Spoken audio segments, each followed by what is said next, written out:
እንኳን ለጌታችን ለመድኃኒታችን ለኢየሱስ ክርስቶስ የትንሣኤ በዓል በሰላም አደረሳችሁ አደረሰን። ይህ ከጌዲኦ ቴሌቪዥን የሚተላለፍ የሙከራ ስርጭት ነው። የጌዲኦ ቴሌቪዥንም የትንሣኤ በዓል አከባበር ምን እንደሚመስል በተለያዩ የእምነት ተቋማት በመገኘት መርሃ ግብሩን ወደ እናንተ ያደረሰ ቆይቷል። ዛሬም በኢትዮጵያ አብያተ ክርስቲያናት ህብረት በዲላ ከተማ ቃልዮት ቤተክርስቲያን በመገኘት የትንሣኤ በዓል አከባበር ምን እንደሚመስል ልናስቃኛችሁ ወደደን። ፕሮግራሙን እስከ መጨረሻ እንድትከታተሉ ጋበዝናችሁ። ፕሮግራሙን ወደ እናንተ እየመራው ከእናንተ ጋር ቆይታ የሚያደርገው እኔ ይስሐቅ ደሳለኝ ቴክኒኩን ከሚቆጣጠሩ ከስቱዲዮ ባለሙያዎች ጋር በመሆን ነው። አብራችሁን ቆዩ።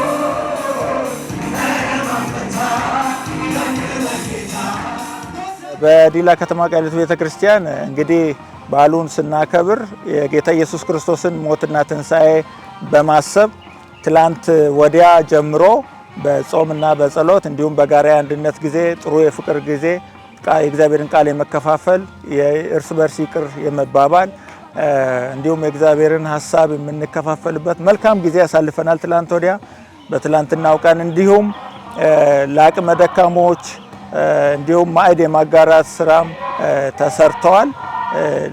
እንዲሁም በተለያዩ አቅጣጫዎች ወንጌልንም የመስራት ወንጌል ላልሰሙት በከተማም ወጥተው ወጣቶች ወንጌልን የሰሩበትም አጋጣሚ አለ።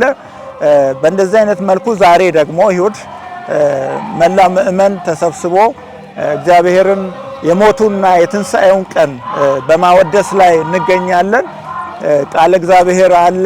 እንዲሁም በአምልኮ እግዚአብሔርን ከፍ የምናደርግበት ዕለት ሆኖ በደማቅ ሁኔታ እየተከበረ ይገኛል። የትንሣኤ በዓል ከዚህ በፊት የሰው ልጆች ሁሉ በኃጢአታቸው ምክንያት በጨለማ ውስጥ ይኖሩ ነበር። ጌታችንና መድኃኒታችን ኢየሱስ ክርስቶስ ግን የሰው ልጆች ከኃጢአት ሊያድን ነፃ ሊያወጣ ሞታችንን ሞቶ ዕዳችንን ከፍሎ ደግሞ በሱ ሞት እኛ ሕይወትን ስላገኘን ደስ እየተሰኘን ሁሌ አምላካችንን የምናመልክበትና የእርሱን ተልእኮ ደግሞ የምንወጣበት ያልዳኑት ወደ መዳን ይመጡ ዘንድ ከጨለማ ወደ ብርሃን ይመጡ ዘንድ እኛም ምስክሮች ሆነን ሁሌ ወደ እርሱ እስከምንሰበስብበት ጊዜ የምናመልክበትና የምንመሰክርበት ነው። የትንሣኤ በዓል የምናከብረው የዛሬ 2017 ዓመት ኢየሱስ ክርስቶስ በመስቀል ላይ ሞቶ ሞትን ድል አድርጎ የተነሳበት ቀን ስለሆነ የትንሣኤን በዓል እንደ ቤተክርስቲያን እናከብራለን።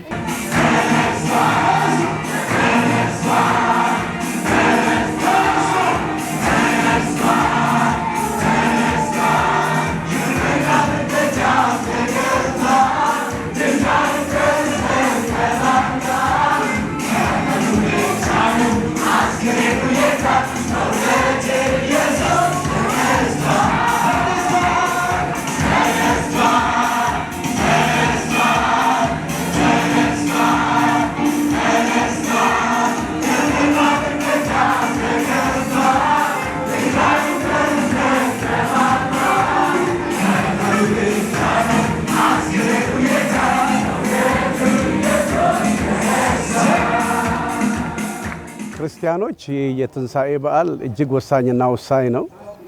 ካለ ትንሣኤ ክርስትና የለም ማለት ይቻላል። ስለዚህ የክርስትናን በዓል የትንሣኤን በዓል ስናከብር ጌታችን መድኃኒታችን ኢየሱስ ክርስቶስ ሞቶ እንዳልቀረ ከሞት እንደተነሳ እንዲሁም የሰው ዘር ሁሉ በኃጢአት ከሞተበት ትንሣኤን የሚያገኝበት ተምሳሌት ይዞ ነው የሚሆነውና ለኛ ለክርስቲያኖች የትንሣኤ በዓል ልዩ ትርጉም አለው። ስለተከፈለልን ዋጋ ነው። የተከፈለልን ዋጋ የህይወት ዋጋ ነው። ነፍሱን ሰጥቶ ስላዳነን መክፈል የማንችለውን ህይወት ስለሰጠን ያንን አስበን ያመለክን በደስታ በህይወት የለም ሞቷል ቀበር ነው አምላካችሁ የለም ያሉትን እኛ ደግሞ ሕያው ነው ኢየሱስ ክርስቶስ ተነስቷል አለ በሰማያት አለ አርጓል ብለን በደስታ ያመለክን ነው። ብዙ ሰዎች በባህልና በልማድ በሚበላ በሚጠጣ እንደዚሁም በመደሰት በተለያየ አይነት ሁኔታ ያከብራሉ። በእርግጥ ያም መልካም ቢሆን ግን ዋናው ዓላማ እሱ አይደለም። ብዙ ሰዎች ጌታ ኢየሱስ ክርስቶስን እንደ ግል አዳኛቸው አድርገው በማመን ክርስቶስ የሰራውን ያንን ስራ ይህን ትልቅ እድል በመጠቀም ሰዎች ከሞት ወደ ሕይወት የሚሻጋገሩበት መንገድ ስለሆነ ይህን አውቀው ቢያመልኩት ብዬ አስባለሁ። እንደዚሁም በሁለንተናዊ አገልግሎት ከመንፈሳዊ ውጪ ሰው ከጨለማ ወደ ብርሃን ከማሻገር ውጪ ሰው መጽሐፍ ቅዱስ የሚለውን ሐሳብ በመረዳት በሁለንተናዊ አገልግሎት ያለው ለሌላው በማካፈል ፍቅሩንም ማንነቱንም በማሳየት የሚገልጥበት መንገድ በእንዲህ አይነት ሆኖ ቢመለክ በጣም ደስ ይለኛል።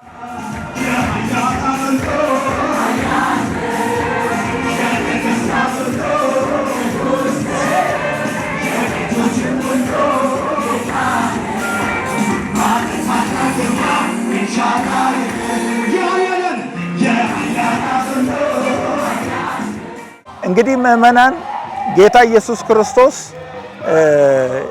የከፈለው ታላቅ ዋጋ ነው። ይህንን ታላቅ ዋጋ ደግሞ እሱ በምድር ሆኖ ራሱንም ለኛ ቆርሷል እና ስጋውን ቆርሷል። እኛ ደግሞ የተቸገሩትን መርዳት መጽሐፍ ቅዱሳዊ ሐሳብ ነው።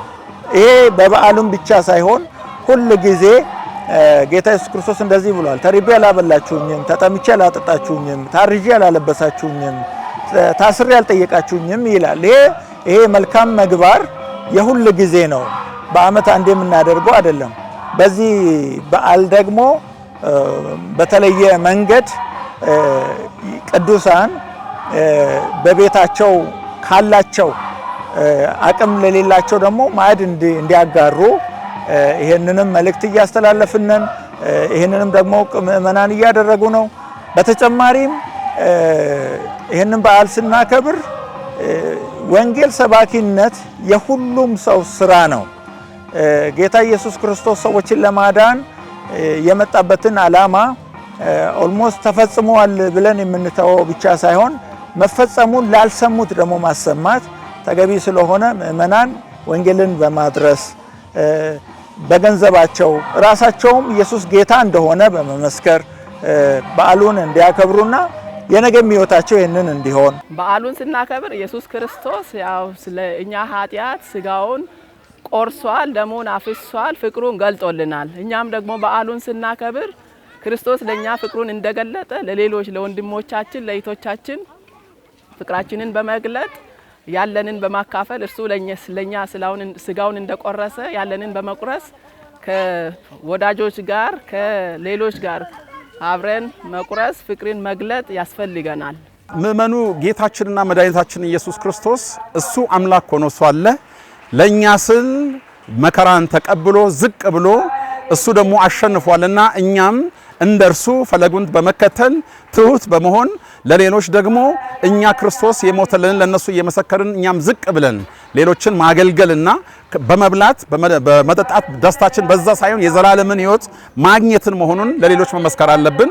እንዲሁም ደግሞ ከምንበላው እኛም ለሌሎቹ ለተቸገሩት መርዳት አለብን ብዬ አስባለሁ። ኢየሱስ የመጀመሪያው ያሳየን ፍቅርን ነው እና እኛም ደግሞ ለሌሎች በማጋራት ያለንን ማዕድ በማካፈል ኢየሱስ ክርስቶስ ያሳየንን ፍቅር ለሌሎች እናሳያለን።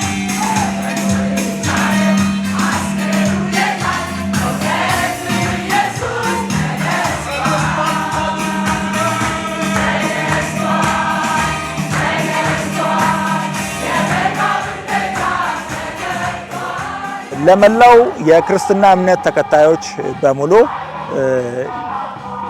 እንኳን ለጌታችን ለኢየሱስ ክርስቶስ የትንሣኤ በዓል በሰላም አደረሳችሁ አደረሰን ለማለት እወዳለሁ።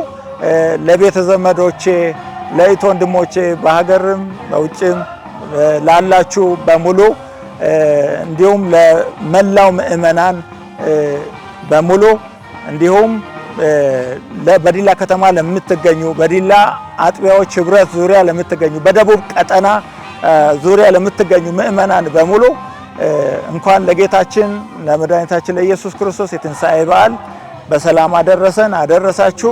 ትንሣኤው የማይዋሽ እውነት ያለበት ዘላለማዊ መሰረት ነው። ኢየሱስ ተነስቷል። ሁላችሁንም ክርስቲያኖችን የኢትዮጵያንም ሕዝብ ጭምር ሁሉንም እንኳን አደረሳችሁ እንኳን አደረሰን እላችኋለሁ። እንኳን ለጌታችን ለመድኃኒታችን ለኢየሱስ ክርስቶስ የትንሣኤ በዓል በሰላም አደረሳችሁ። በዓሉ የደስታ፣ የሰላም፣ የፍቅር፣ የይቅርታ እንዲሆንላችሁ እመኛለሁ። መልካም በዓል። በጌታችንና በመድኃኒታችን በኢየሱስ ክርስቶስ ትንሣኤ ምክንያት ዛሬ የዘላለምን ሕይወት ያገኛችሁ በመላ ዓለም ያላችሁ ቅዱሳን ሁሉ የጌታችን የመድኃኒታችን የኢየሱስ ክርስቶስ ጸጋና ሰላም ይብዛላችሁ። መልካም በዓል እንደሆንላችሁ እመኛለሁ። አመሰግናለሁ። እኔ ክርስቶስ ኢየሱስ ለሁሉም ነው የሞተው።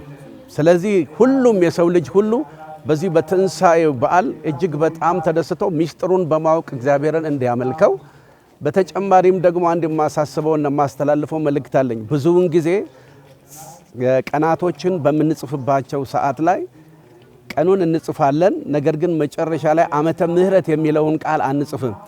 ይህ ክርስቶስ ኢየሱስ ከሞት ከተነሳበት ጊዜ ጀምሮ ዓመተ ፍዳ የነበረው ዓመተ ምሕረት ሆኖ ተቀይሯል። ስለዚህ ሌላውም ከመልካም ምኞት መግለጫ ውጪ በተጨማሪ ክርስቲያን የሆነ ሰው ሁሉ ቀን ሲጽፍ ዓመተ ምሕረት የሚለውን ፊደል እንዳይዘነጋው ይሄን ላሳስብ በጣም ወዳለሁ።